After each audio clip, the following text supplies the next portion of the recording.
Quem começa? Coragem. Em geral, suas mulheres. Uma moça. Em geral, as moças têm mais coragem. Pronto, olha aí, vamos lá. Boa tarde. Você disse... Boa tarde, meu nome é Gustavo. E eu gostaria de saber qual a sua opinião sobre o enrijecimento da lei para combater a criminalidade, como, por exemplo, a diminuição da idade apenável ou a pena de morte. Tá. Você é carioca? Ah, não se preocupe, eu nasci no Rio também, não é ofensa a pergunta. É o seguinte, em geral eu acho que a pena de morte, eu acho que não resolve. Pelo menos vários países que adotaram a pena de morte, o resultado, não, objetivamente, não altera. E é uma violência, né? E a questão dos menores, tem uma proposta do senador Aloysio Nunes que eu acho que pode ser considerada, que é o seguinte: você mantém o estatuto, agora nos crimes de reincidência, crimes hediondos, a critério do juiz, aí essa pessoa poderia ser presa por mais tempo.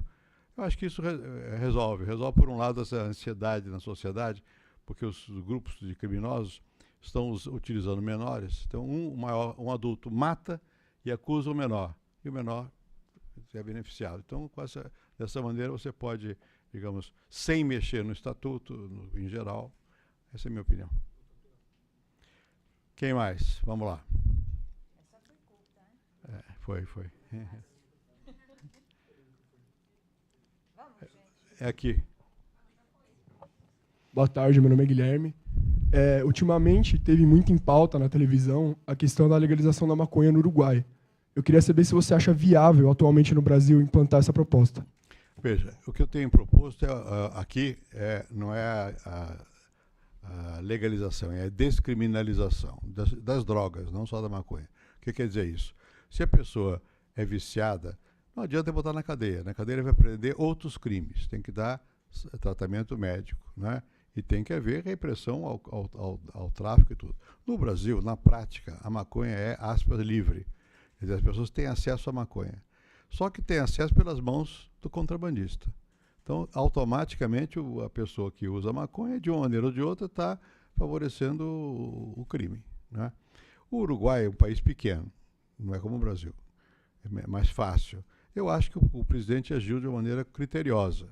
Por quê? Porque eles, olha, vocês podem, mas é controlada, e é só maconha, e só se for adulto, e tem que fazer a mesma coisa que fez com o cigarro. Cigarro faz mal, não pode aqui, não pode ali, tem que restringir, porque a maconha faz mal também, tanto quanto o cigarro.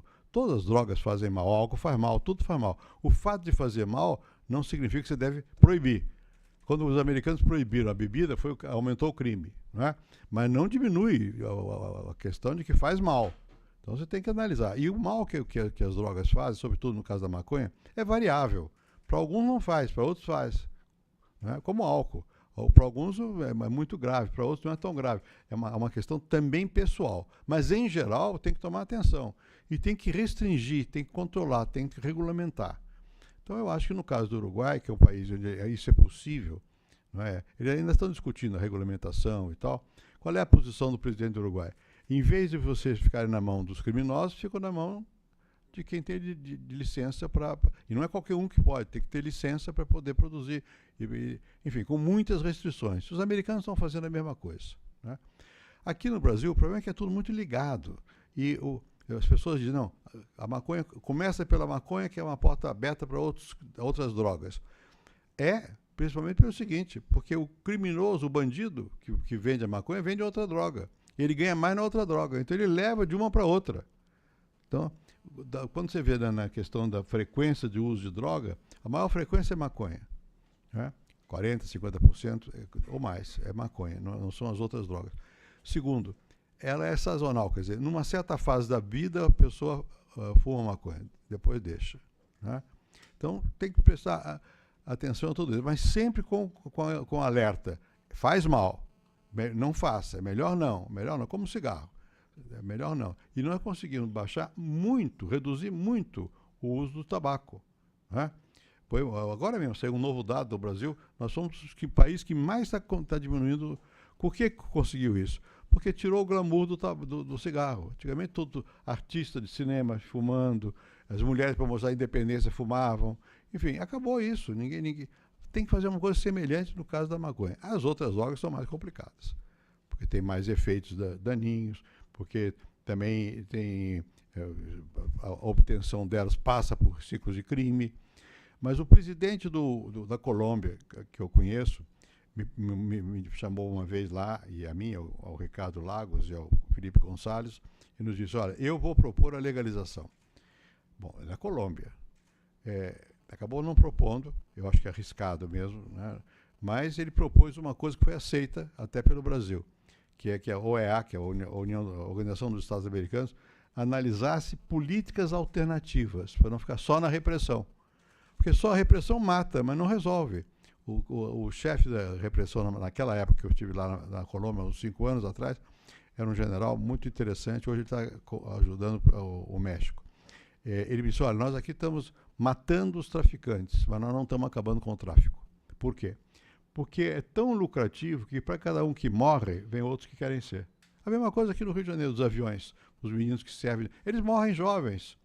Sabem que morrem jovens, é tão vistoso, tem tanto que quer. Então você tem que diminuir a demanda. Quando você pensa, vou acabar com a produção, que é o que sempre se fez, vamos erradicar a produção, matar. Não consegue, porque quando tem demanda, o preço sobe, a cobiça humana leva a pessoa a se arriscar. Então tem que fazer campanha sistemática para diminuir a demanda, mostrar que é ruim, que faz mal, enfim, é isso. Não é um assunto simples, não. Quem mais? Vamos sair das drogas. Vamos lá. Quem é? Olha, Você. eu estou decepcionada Só homem, é? com minhas colegas. Boa tarde, meu nome é Thiago. E a minha pergunta é, hoje, 20 anos depois, faria o Plano Real como em 1994? Se não, o que mudaria e por quê? Não, o real eu faria igual.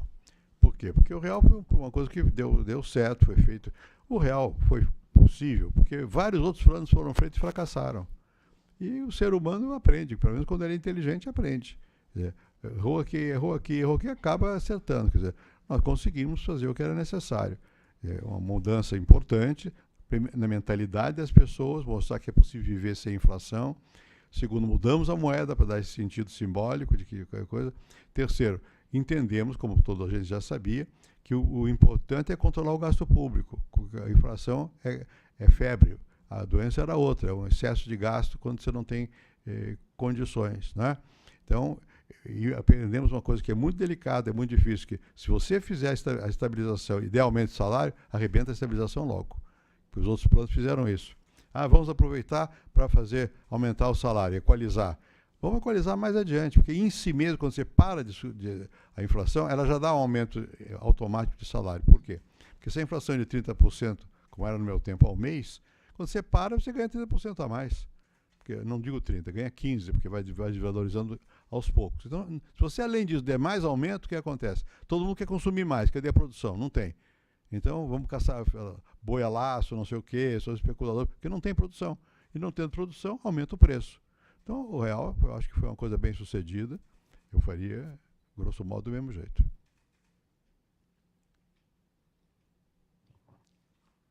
Boa tarde, meu nome é Raquel. O Brasil vai sediar vários eventos esportivos, a Copa e as Olimpíadas. Gostaria de saber como você enxerga os impactos na economia desses eventos. Obrigada. Veja, eu quando fui presidente, eu levei até o Pelé comigo, o Pelé era ministro dos esportes, fomos lá à Suíça, tentamos sediar a Copa. Por quê? Porque a Copa propicia, em tese, né, investimentos e mais, ela põe o olhar do mundo no país. Bem, o problema é como é que se faz. Eu fui, por exemplo, a Barcelona, que fez uma Olimpíada, na verdade, bem feita, né? Barcelona melhorou muito em função daquilo. A Grécia fez a Olimpíada, não foi mal, não deu certo. Depende de como se faz, né? Então, aqui no Brasil, a sensação que eu tenho é de que o gasto é excessivo, fizemos muitos estádios em lugares inapropriados com dinheiro público. Ainda hoje, por acaso, um médico, que é meu amigo, me disse que ele é do Conselho do Corinthians. Entre nós aqui, eu também sou corintiano. É um defeito para alguns, mas é uma virtude para mim. Bom, então, olha, Eu fui lá perguntar a ele quem pagou isso. Até agora, diz ele, o dinheiro foi todo do BNDES. É empréstimo do governo. Sabe Deus como é que vai pagar, se vai pagar e tal. Então é muito dinheiro. O governo diz, não tem nenhum tostão nosso, porque diz que eles contabilizam como empréstimo. O problema é que depois não pagam, né? Não tem como. Os estados não vão render o suficiente. Então, há desperdício, fizemos em muitos locais, e aí a coincidência, o momento não é bom no Brasil, é um momento que o olhar do mundo está meio sombrio para nós, né? Então, um dos objetivos é mostrar o Brasil, vai mostrar num mau momento. E se houve muito desperdício, foi. Em si mesmo, eu acho que não está nada errado. Fazer a Copa e a Olimpíada, aí já é uma ousadia. É mais fácil a Olimpíada, a meu ver. Por quê? Porque é numa cidade só. Então, você tem mais tempo, né? De concretizar, vai aprender com os erros da Copa. Pode ser que a Olimpíada dê mais resultado. A Copa, se o Brasil ganhar, a gente perdoa tudo.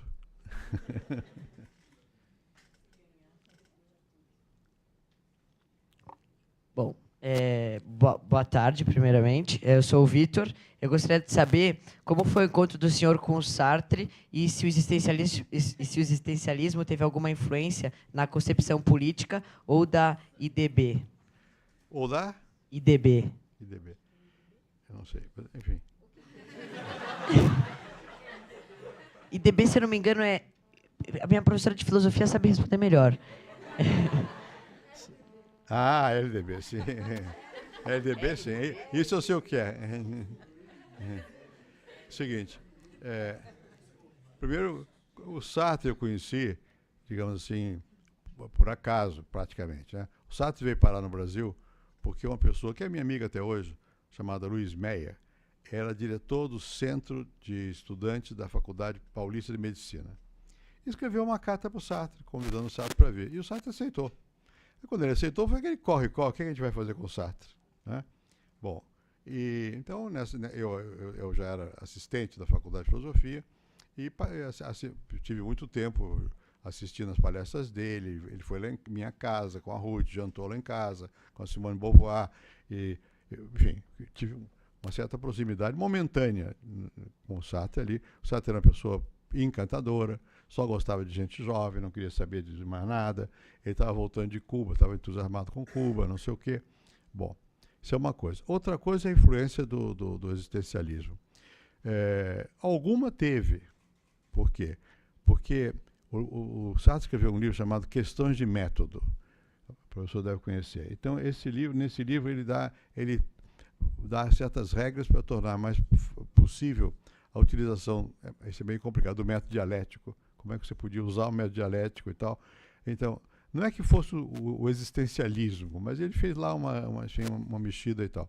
E depois, porque ele influenciou muito com a ideia, aí já é existencialista, a ideia de projeto, ou seja, a ideia de que o ser humano toma decisões e tal, constrói o futuro. Ele nos livra um pouco de um certo mecanicismo da visão economicista, puramente de economia e tudo mais. Então, nesse sentido, a mim, ele influenciou para diminuir essa visão mais mecânica das coisas, né?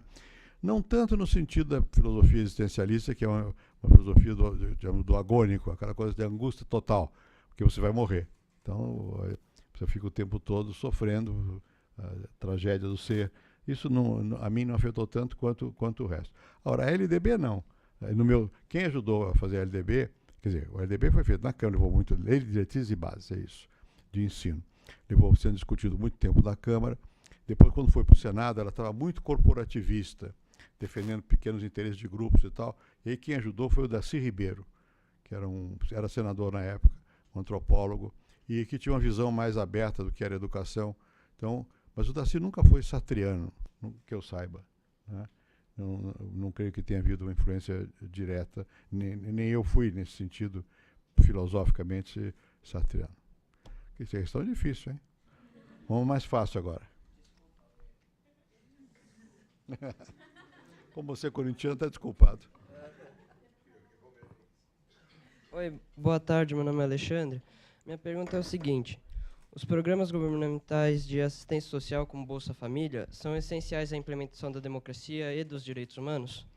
Depende das circunstâncias. No caso de países que não têm uma massa de pobreza muito grande, o que você vai? Como é que você tem que fazer alguma coisa? Você tem que tomar medidas nesse sentido, né? Você não pode imaginar que você vai... Deixa eu dar um exemplo mais extremo. Tem uma seca no Nordeste, como é que você faz? Você não tem trabalho, não tem comida, não tem água, tem que dar assistência, né? Agora, você transformar existencialismo em política permanente é mais complicado. Porque o que é o ideal de um cidadão? É ele mesmo se fazer, ele ter trabalho, ele crescer como pessoa, poder ter uma profissão, encontrar um mecanismo no mercado de trabalho. Portanto, essas políticas assistenciais são ponte, né? No caso do Brasil, isso começou... Bom, sempre houve alguma política assistencialista, mas na fase mais moderna, que são as bolsas, começou no meu tempo lá, e havia muita crítica, justamente do pessoal do PT. Porque, por causa não só do assistencialismo, porque esse programa foi muito proclamado pelo... foi muito proclamado pelo Banco Interamericano, pelo Banco Mundial, o Banco Mundial. Eles achavam que era imperialista, não sei o quê. Bom, e quem primeiro adotou esse sistema atual de assistencialismo foi Honduras. O que melhor fez, depois o México, depois nós viemos depois. Quem melhor fez foi o Chile, porque o Chile tem justamente um programa, eu acho que se chama Progressa, não estou seguro, o programa inicial dele, que ele acompanha a pessoa, a família, até arranjar emprego, até ficar independente. Você não pode ter o ideal de ter alguém mantido sempre por meios assistencialistas e tal. Esse é o nosso risco no Brasil. É das pessoas transformarem um programa que é para promover, para a pessoa poder crescer, num programa que a pessoa vai ficar acomodada naquela situação. Hoje nós temos mais ou menos uns 11 milhões de famílias, no mínimo são 50 milhões de pessoas desses programas, né? Claro que você tem que ter, e você não pode acabar, seria catastrófico, né? Mas você tem que ter outros mecanismos de fazer com que eles possam se liberar, que eles não precisem desse programa assistencialista. Mas algum tipo de assistência, nos países que têm tanta desigualdade e pobreza, vão ter que ter.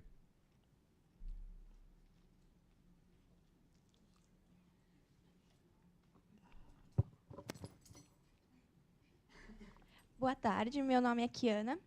E eu gostaria de saber se o senhor acredita na política de cotas raciais, uma vez que o Brasil é um país multirracial. Acabaram de sair daqui vários negros. Um grupo que veio conversar comigo não sobre esse tema, mas em parte disso aqui, o movimento negro, não sei o quê. Olha, eu acho o seguinte, num país com tanta desigualdade, você tem que ter políticas de ações afirmativas. Você tem que fazer políticas que compensem aqueles grupos que são mais vulneráveis. Índios, negros, bom, tudo bem. Cota já é mais complicado, porque tem muitas formas de fazer a cota. A cota racial é difícil, porque ela tem um elemento que é racista também, né? Aceita a ideia de raça, que é uma ideia discutível antropologicamente, ou mesmo em termos de biologia, né? Biologicamente é discutível. O nosso país, como foi dito aqui, é multirracial. Na verdade, a identidade nossa aqui é muito variável, né? Quer dizer, em larga medida, a pessoa se declara mais negro, mais branco, não sei o quê e tal. Bom, nos Estados Unidos é diferente, porque lá tem a ideia sanguínea. Se seu avô foi negro, você é negro, né? E tinha uma segregação pela lei. Aqui sempre teve alguma segregação e muito preconceito, mas não era pela lei. A lei nunca só na escravidão, depois não, e só para o escravo, não para o liberto. Na lei não, não é? Então, você tem o problema da identidade racial é mais complexo, é mais difuso. Se você faz um programa baseado só na cota de raça, pode ter problemas, como teve. Um irmão era branco, outro era negro, como é que é?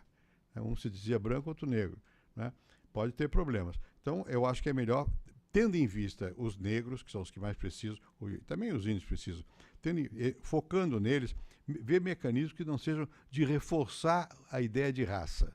Por exemplo, você dá para os mais pobres, automaticamente entram mais negros que são mais pobres, né? E eu acho que também depende de cada condição, de cada situação, né? Então, o que eu acho ruim, como agora está sendo debatido no Congresso, é uma lei que diz vai ser sempre assim para todos os estados. Hoje, a Universidade de São Paulo tem um mecanismo, A escola lá de Campinas tem outro, no Rio é diferente. Cada universidade faz sua política de promoção de integração racial e de compensação racial. Sempre dá problema. Vou dar um exemplo contrário que não é de negro. Eu tenho um neto que foi fazer um exame para desenho industrial numa escola muito boa lá do Rio. E, bom, ele, apesar de meu neto, tem muito branco. Então, é branco, não tem jeito. Bom, e o pai é judeu, tudo bem. E aí, o que acontece? Tinha cota. E a cota lá era um certo número para negros, depois até tinha cota para filhos de bombeiro, por uma coisa carioca lá, uma coisa, proteger os bombeiros, não sei o quê. Então, o que aconteceu? Ele passou e não entrou. E outros que tiveram nota muito mais baixa entraram. Tá bom, paciência. Enfim, no caso, ele sente como... Ele aceitou. Né? Você pode discutir o critério, mas olhando não do ângulo individual, o ângulo social, eu acho que tudo bem. Bombeiro já é um exagero, filho de bombeiro já é um exagero. Mas se for um jeito pobre, negro e tal, acho, enfim, é justo, porque afinal esse meu neto vai para outra escola e vai acabar tendo condições de se safar. E o outro talvez não tenha. Né? Então, em princípio, eu acho que a gente tem que olhar eu olho com simpatia, temendo sempre o risco do racismo que tem que ser combatido.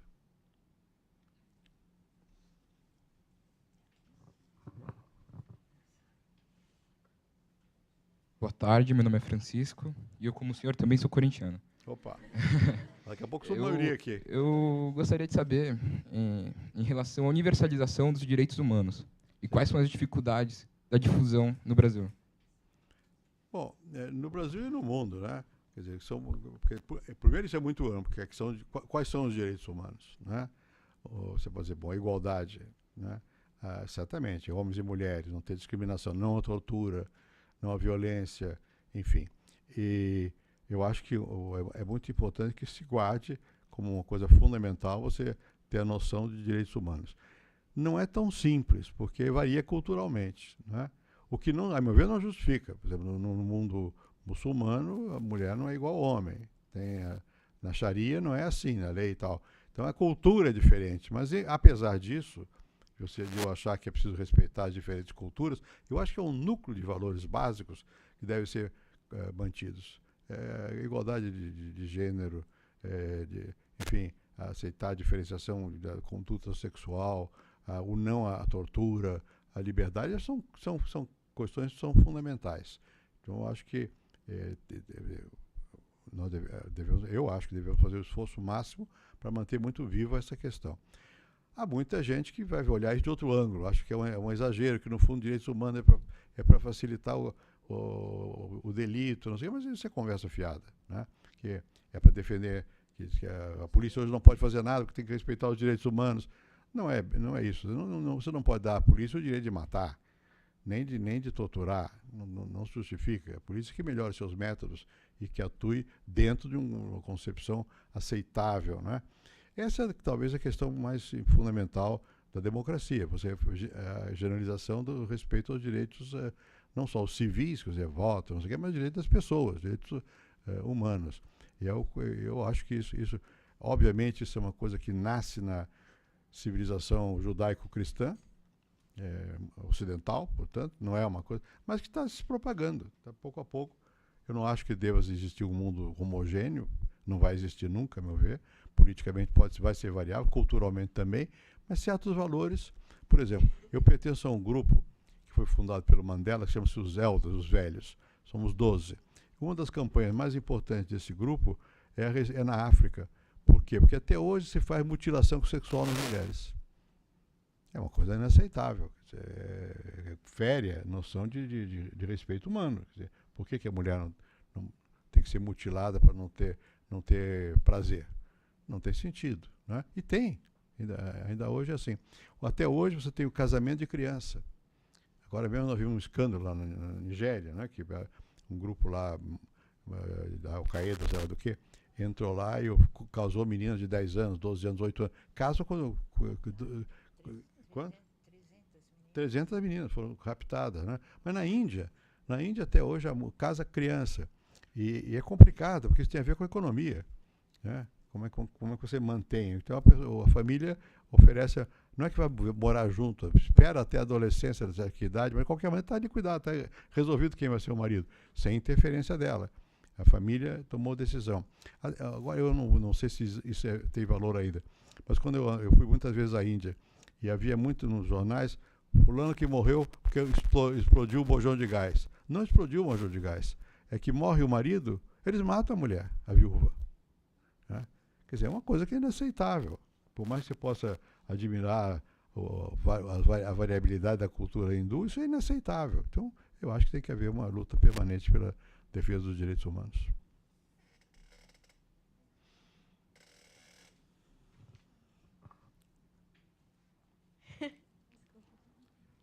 Pode rir. Pode rir que eu rio também. Boa tarde, meu nome é Roberta. Eu gostaria de saber se o senhor acha que foram enterradas as ideologias que contestam propriedade privada nos meios de produção. Se foi encerrada essa ideologia, se não existe mais isso? Olha, a força das ideologias contrárias aos direitos privados no mundo ocidental caiu muito. Ao direito de propriedade, disso se trata, né? Caiu muito, né? Agora, a regulação do direito de propriedade, eu acho que tem que haver. Quer dizer, tem que ter imposto, você tem que, enfim, limitar o monopólio. Não é dizer, bom, viva a propriedade privada. Não, ela tem lá a sua função, os mercados funcionam e tal, mas se você deixar que a regra seja a propriedade como valor absoluto, você vai ter uma desigualdade absoluta, né? O que não é, a meu ver, o objetivo. Então, eu acho que, embora você dificilmente se proponha hoje em dia abolir a propriedade privada, no fundo isso é para controlar os meios de produção, ninguém mais fala disso, no máximo que fala é estatizar os meios de produção, o que não é a mesma coisa que abolir, é manter a propriedade na mão de uma burocracia, como se a burocracia fosse o povo, ou um partido, como se fosse o povo. Ninguém mais fala em termos, como se falava antigamente, no século XIX, utópico de acabar com a propriedade privada. E disso não deve derivar o oposto. Viva a propriedade privada. Não. Viva o bem-estar da sociedade. E como é que você usa a propriedade privada, regulando-a para que ela não afete esse bem-estar. A meu ver, é assim.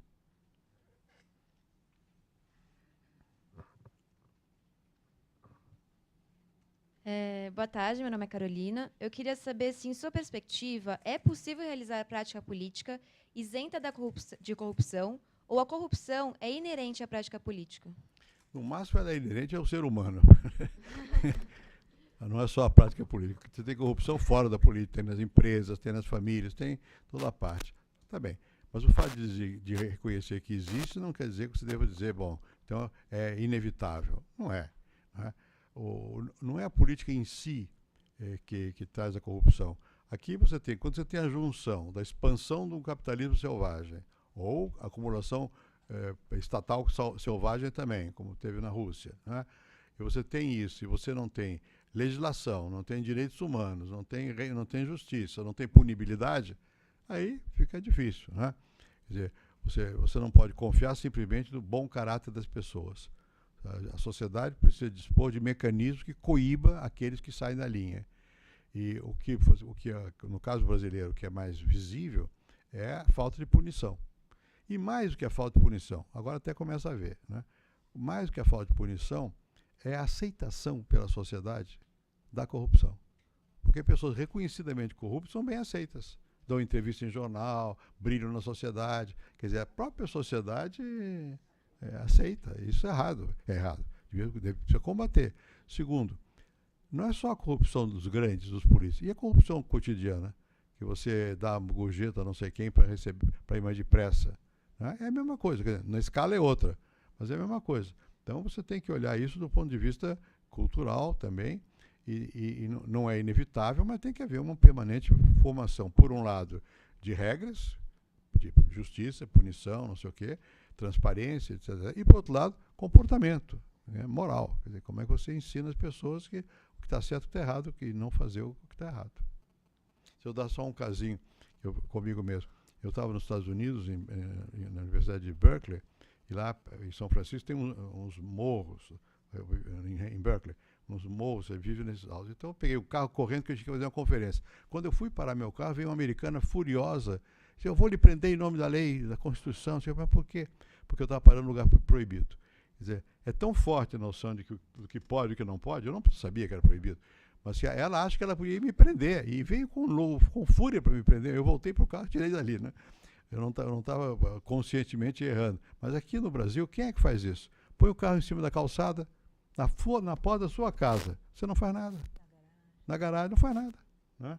Então, é mais profundo. Quem mais? Boa tarde, meu nome é Luísa. E quando você assumiu a presidência, quais foram os seus objetivos e quais você conseguiu cumprir? Bom, pouca coisa.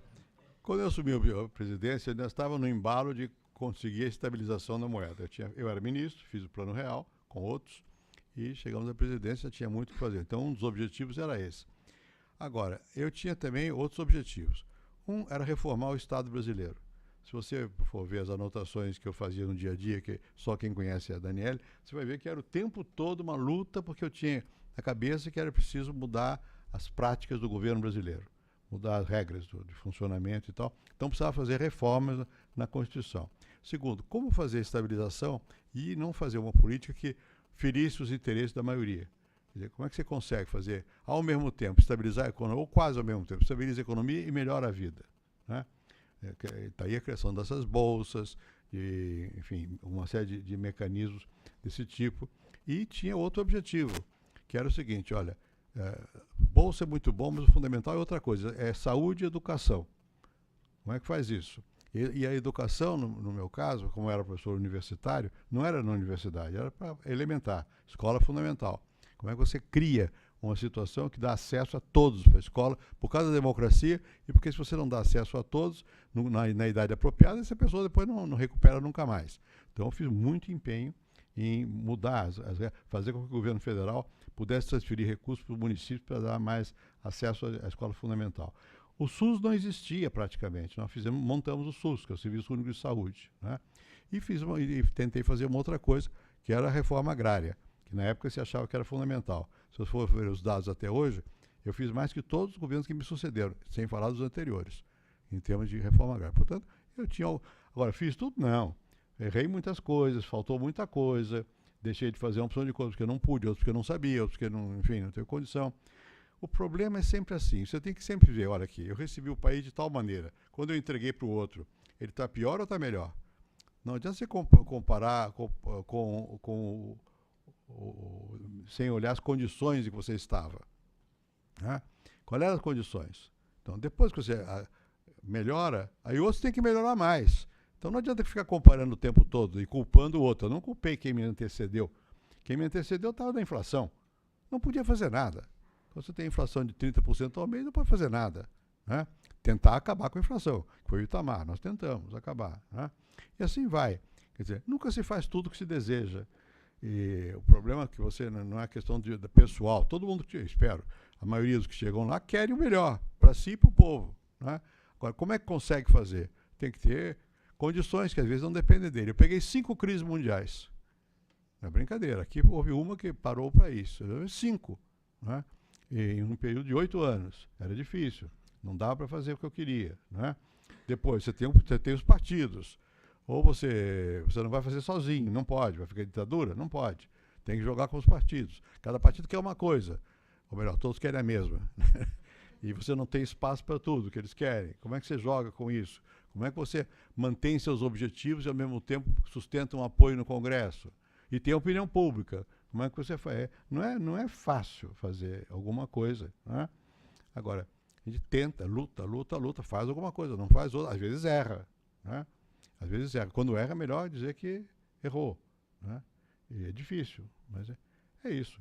Agora, certamente, há erros que são da sua responsabilidade. Você podia ter feito uma coisa, não quis, fez outra. Às vezes não era sua, que a situação... vou dar um exemplo claro, que eu sofri também. Não chove há muitos meses aqui. Se continuar sem chover, vai faltar água e vai faltar luz. A culpa é de quem?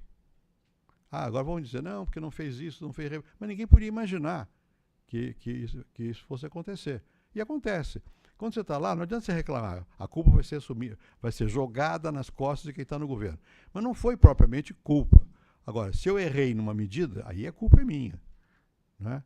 Agora, o problema não é nem tanto de culpa ou não culpa, o que é que você consegue fazer. E é muito difícil você conseguir fazer. Eu sempre disse e reitero sempre, o importante quando você está governando é não perder o rumo. Qual é o seu objetivo? Se é aqueles que eu mencionei aqui, será que eu avancei nessa direção? Você não consegue tudo. Né? Porque governar é como navegar no mar, no navio. Você tem que ver como é que está a onda cresceu, diminui a velocidade. Ou aumenta, não sei, diminui. Né? O que acontece? Tem um obstáculo, uma rocha, um rochedo, você desvia. Né? Tem uma tempestade, você faz isso, você para. É assim também na política, não é uma decisão e aquilo vai em frente, não, porque você está jogando com outros fatores, sobre muitos dos quais você não tem controle. Não tem controle. Tem uma navegabilidade, não é uma coisa assim, matemática. Quem mais? Extrema esquerda. Tem um aqui, vamos lá. Boa tarde. O meu nome é Vinícius e eu quero saber qual a responsabilidade social que devem ter as empresas multinacionais e as instituições financeiras. Bom, o que deve é muito, o que tem é menos, né? As instituições financeiras globais, mundiais, nós acabamos de ver um desastre, que foi essa coisa dos derivativos que deu essa crise, né? Agiram irresponsavelmente. E os bancos centrais, que são os órgãos que devem controlar o comportamento dos bancos, não controlaram. Né? Que era esse negócio de derivativo? Por exemplo, nos Estados Unidos, você quer comprar uma casa, você facilita a compra da casa, você faz uma hipoteca. Aí você pega essa hipoteca, você que deu o dinheiro, você passa essa hipoteca para terceiros, para quartos, para quintos, e reparte em vários papeizinhos, distribui pelo mundo. Bom, quando há uma situação econômica que aumenta a incapacidade de pagamento da dívida do tomador inicial daquela casa, isso repercute no mundo todo. Foi o que aconteceu lá. Houve uma dificuldade, pegou muita gente, a taxa de juros, não sei o quê, subiu, houve inadimplência, explodiu o mundo, porque os bancos centrais permitiram que houvesse essa partição da dívida que era de um só para vários, e os bancos, as agências de avaliação diziam que os credores eram bons e não eram bons, e espalhou a crise para o mundo todo. É claro que não houve responsabilidade nenhuma aí, foi uma irresponsabilidade de vários setores. E diga de passagem, isso não está corrigido não. Melhorou um pouquinho, que tem umas regras, não vou entrar que é muito complicado, em Basileia, não sei o quê, mas não está corrigido. Potencialmente pode haver outra crise desse tipo. Você pode dizer que teve responsabilidade social? Não, certamente não teve. Nas empresas produtivas, multinacionais ou nacionais, por causa da democracia e da transparência, da crescente pressão sobre elas têm estão tomando cada vez mais cuidado. Por exemplo, com o meio ambiente, né? Que é a pressão. Então você está emitindo CO2, não está emitindo CO2, tem certificado, ISO 14.000, ISO 9.000, ISO não sei o que lá, são regras de certificado para ver se a empresa está cumprindo as regras. E muito consumidor não compra produtos de empresas que não cumprem as regras. Então está começando a haver um controle social maior dos efeitos daninhos que essas empresas possam causar à questão do meio ambiente. Nem em toda parte é assim, mas tem. A mesma coisa a utilização de trabalho que eles chamam escravo, quer dizer, subpago. Né? Outro dia apareceu aqui um senhor que era presidente de uma organização espanhola, porque acho que faz roupa, e tinha contratado aqui no Brasil uma produção de umas peças de tecido que eram feitas por bolivianos que não tinham registro. Não era essa empresa diretamente, era uma subcontratada, mas houve uma tal pressão na internet contra eles que eles começaram a perder o mercado. Né? Então começa a haver uma reação da sociedade. Com a internet é um instrumento muito poderoso, para o bem ou para o mal. Acabaram de matar ontem uma moça lá em não sei aonde, que é uma vergonha. Né? Acusada de sequestrar crianças, não era ela, e mataram. Fizeram justiça pelas próprias mãos. E a internet também, se ela é descontrolada, vai mal. Mas também, em muitos sentidos, ela é boa. porque ela denuncia e tal, então inibe. Porque a empresa privada não é diferente de Estado, de governo. Por si mesmo vai fazer o máximo para ganhar, independentemente de responsabilidade social. Precisa ter pressão. Precisa ter a sociedade que tem que, o governo, a sociedade, os grupos de pressão, as ONGs, é que vão conformando. Aí depois eles se comportam. E agora eles têm a noção de, como é que eles chamam? De cidadania empresarial. Bom, isso é uma desculpa, porque na verdade nunca tiveram. Foram obrigados a ter essa cidadania e tal. Na medida que a sociedade avança, evolui, cada vez mais a sociedade vai cobrar das empresas um comportamento mais adequado. Mas é uma luta. O interesse da empresa é lucro, não é? Então, se você não tiver regras que levem para outra direção, ela vai querer maximizar o lucro a qualquer custo. Aos poucos vão tomando consciência, porque a sociedade reage e tal, mas é isso. Agora tem uma pergunta lá, não já foi?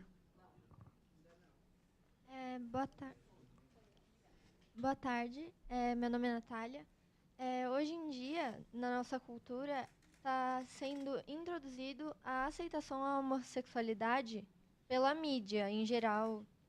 E eu gostaria de saber o que você acha disso, se está certo, e se você acha que isso influencia na educação das crianças, porque muitos pais estão reclamando disso. Provavelmente está havendo um certo exagero da mídia aqui, né? Uma espécie de supervalorização. É uma espécie de reação à situação anterior, que era de não aceitar condutas que não fossem as mesmas, né? Uma espécie de reação a isso, talvez estejam exagerando, né? E claro que tem efeito, claro que tem efeito. Uma coisa é você aceitar a divergência no comportamento sexual, outra coisa é pregar a divergência. Quando a mídia passa a exagerar nesse sentido, ela tem efeito negativo. Mas na medida em que os pais começarem a protestar, porque a mídia é a mesma coisa, o que regula é o mercado. Quer dizer, diminui a audiência, aumenta a audiência, não sei o quê, tem reação, não tem reação, né? Não adianta se censurar. Tem que ver, tem que aumentar o grau de consciência da própria mídia e ter capacidade de entender. Olha, então, vamos devagar, porque talvez estejamos exagerando. Boa tarde, meu nome é Tomás. Eu queria saber se hoje seria preciso haver a privatização de empresas do governo. Depende de qual empresa, né? A privatização, a meu ver, não é uma norma. Não deve ser, em princípio, tem que privatizar. Depende de que tipo de empresa e que tipo de governo, né? O que é norma para mim é competitividade. O que é ruim é o monopólio, estatal ou público, né? Ou privado, digo, né? O privado tem regra que proíbe. O público deve ter também. Pega a Petrobras, por exemplo. Eu nunca fui favorável a privatizar a Petrobras, mas sempre fui favorável a que ela tivesse que competir. Porque quando não tem que competir, não aumenta a produtividade, não presta contas. Então a questão fundamental é forçar as empresas, que sejam do governo, se for necessário, ter competição, não é? Agora, pega uma coisa que é muito controversa, Correios e Telégrafos. Eu não sei se a empresa privada no Brasil teria capacidade de competir com os Correios e Telégrafos. Se não tiver, precisa ter regras. Precisa ter uma agência que controle o desempenho dos Correios. No passado era inaceitável a ideia de fazer concessão de rodovias. Agora todo mundo faz. Por que faz? Porque horas rodovias concedidas e horas não concedidas, as concedidas são melhores. As melhores rodovias do Brasil são de São Paulo. Por quê? Porque quase todas são concedidas. Quando é concedida, paga pedágio, mas a estrada é melhor. Agora, em certas áreas do Brasil não adianta, porque não tem movimento que justifique isso. Então o governo tem que fazer mesmo, não tem outro jeito, né? Então depende. Mesmo no caso de bancos, por exemplo, o Banco do Brasil, nós aqui temos, na verdade, muitos bancos públicos. Banco do Brasil, Caixa Econômica, BNDES, fora alguns bancos estaduais.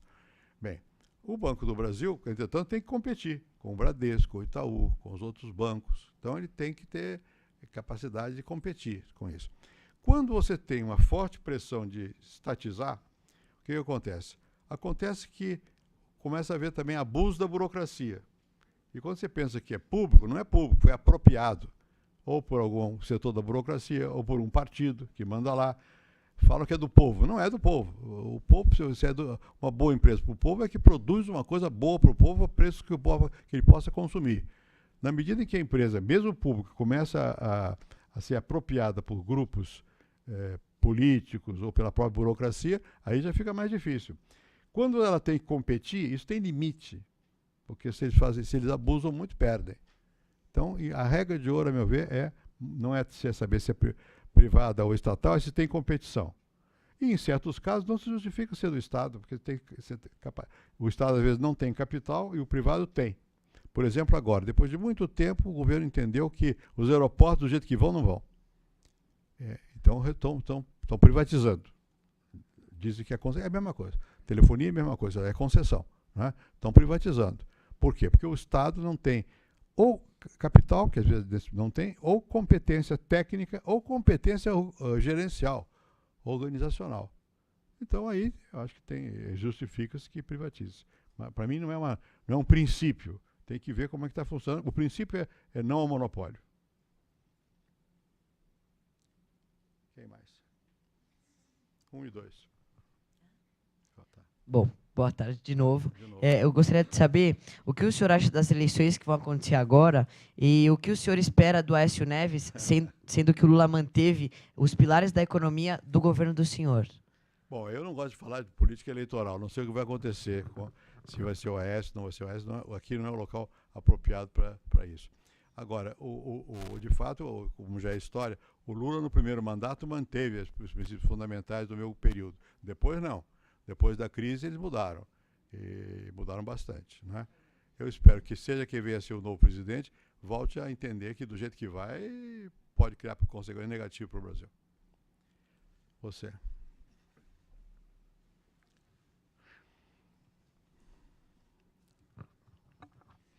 O senhor acredita que a inflação está sob controle, como dizem os políticos atualmente no poder?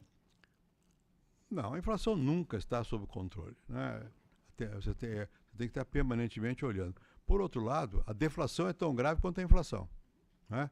De novo, eu volto à ideia de navegação. Você tem que saber, política é variável, você não tem uma receita. Né? Bom, qual é a nossa regra aqui? Que foi criada depois de uma crise no meu governo, em 99.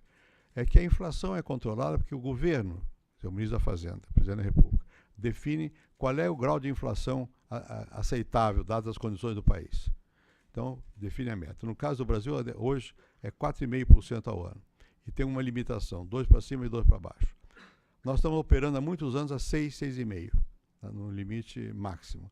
Bom, isso já é perigoso, porque isso diminui a capacidade de compra do trabalhador. Né? Porque quando a inflação é de 6%, na média, a inflação do consumo do dia a dia do trabalhador é 10%. De comida, não sei o que, é mais flutuante, é 10%. 10% ao ano é forte, abala a coisa. Então eu não acho que ela esteja sob controle. Né? Mas mais grave do que isso, a meu ver, porque isso pode acontecer momentaneamente, a inflação e tal, é que quando você olha as contas públicas, o governo está se endividando muito. Né? Isso, num dado momento, alguém paga. Está se endividando muito para fazer obra, para isso, para aquilo, está se endividando. E isso vai ter efeito inflacionário mais adiante ou desorganização da economia. Então, eu não acho que o governo tem razão em dizer que está sob controle. Não está. Nunca está, mas agora não é que está começando a perder o limite aceitável. Né? É perigoso. Última pergunta. Se não tem última pergunta, toma café. Tem. Oi, boa tarde. Meu nome é Isabela. Eu queria voltar rapidinho na questão das cotas que o senhor estava falando, que você acha que elas são boas dependendo da questão da raça. Eu, por exemplo, acredito que talvez as cotas não sejam uma medida tão certa, porque provavelmente ela causa um pouco de desigualdade. Porque, pelo menos, eu acredito assim, eu não acharia justo se eu passasse com uma nota boa e a outra pessoa não. Então, se você não acharia que uma medida assim, provavelmente de longo prazo, se não seria mais investir na educação pública para que essas pessoas pobres consigam ter a mesma chance que todos nós teríamos? Sem dúvida, de longo prazo, uma dúvida. A cota é como uma questão da política assistencial, é para um momento, para compensar, mas não pode ser uma coisa para sempre. Né? E eu mostrei aqui, no caso do meu neto, para ele foi uma injustiça. Mas socialmente você justifica e tal. Agora, até quando? Tem que ser uma coisa que você não pode criar um país baseado em cota, porque aí você vai racializar o país. Isso complica. Então, A longo prazo, o melhor é melhorar, dar oportunidades para todos, mas você tem que dar esse impulso para a pessoa poder avançar. É muito chocante no Brasil que você vai ao Congresso, quantos negros tem? Mesmo nas grandes universidades, ou nas escolas. Aqui, né? Quantos negros tem? Então, alguma coisa está errada, porque, digamos, não brancos, não digo negros, eles agora mesmo estavam me dizendo, os que estavam aqui, que são negros, a maioria da população brasileira é negra. Não é a maioria que é negra, a maioria é não branca. É misturada, né? Branco mesmo, bom, eu não entro nessa categoria. E muitos de nós aqui não entramos, se for estrito. Mas digamos, não brancos é a maioria. Então, mas não é a maioria em nenhum lugar. Nenhum lugar. Quer dizer, você vai no Itamaraty, que me de Relações Exteriores, eu fui do exterior, havia 2 ou 3, e olhe lá. Sempre mais ou menos, escondidos. Bom, o que eu fiz naquela ocasião lá? Criei uma bolsa para os negros se prepararem para entrar, para não haver discriminação. Depois é pelo mérito, mas criei uma bolsa para eles se prepararem. Numa instituição como essa, dá para fazer isso. Na universidade é mais complicado. Pode. Você pode fazer outro sistema que estão fazendo. Você mistura, cursou escola pública e é pobre, tem uma ponderação mais favorável na nota. Enfim, alguns mecanismos de estímulo. Mas você não pode aceitar isso como regra permanente. Porque aí você tem razão. Como regra permanente, cria uma desigualdade. E o objetivo não é criar desigualdade, é dar condições para criar igualdade. Tá bem? Podemos tomar café?